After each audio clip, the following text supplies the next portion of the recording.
Hi, welcome to the SpeTool channel. Do you remember the games in childhood? Those games on the crude wooden boards were simple but fun. Today I will take you back to that halcyon days. I'm thrilled to take you through the process of crafting a finger-flick game table. Now let's start making. First up, we're cutting the wood to size. I've got my table saw ready.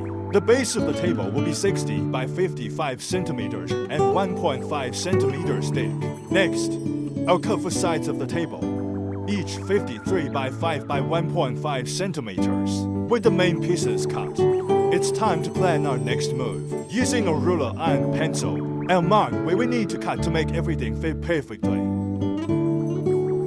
Time to break out the router. I nail the nail on the board at the center of the circle first. Then I'll use the SpeTool 1/4 compression spiral bit. This bit is perfect for cutting out a circular groove and to have circle grooves, where I will later pour epoxy resin. Now, we need to cut out the goals. I'll prepare my adjustable router jig for this. You can easily install the router jig by just tightening the screws. It is very convenient to cut out this square goal with the table jig. The jig easily adjusts various sizes of square and rectangular slotting to accommodate different woodworking projects. To smooth out the grooves and remove any rough edges, I'm using a sanding mouse. We're mixing the epoxy resin and then pouring in the epoxy resin. Speaking of epoxy resin, here's a little tip for you. You can fill it just above the groove level when pouring the epoxy resin. Pouring epoxy resin is a visually pleasing, a physically strenuous activity. My arms are sore from lifting them. I'll let that dry completely after a while.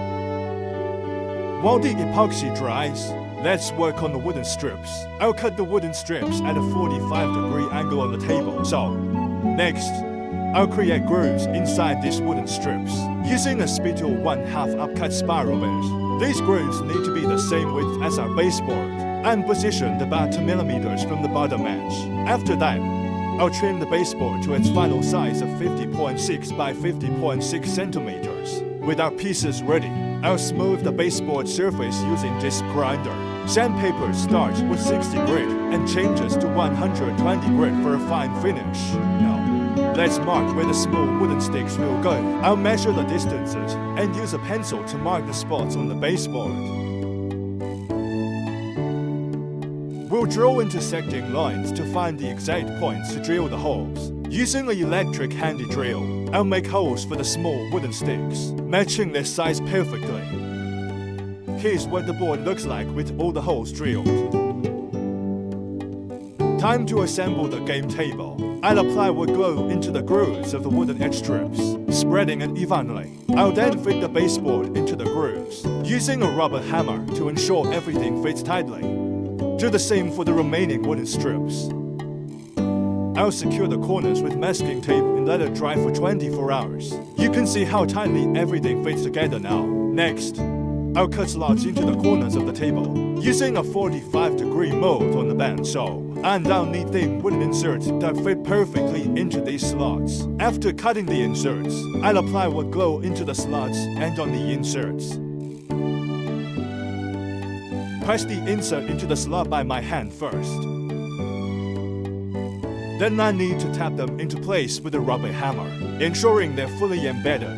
We'll let this dry for another 24 hours. Once the glue is dry, I'll trim any excess insert material. Using a SpeTool 1/4 compression flush trim bit, take out our sanding mask again.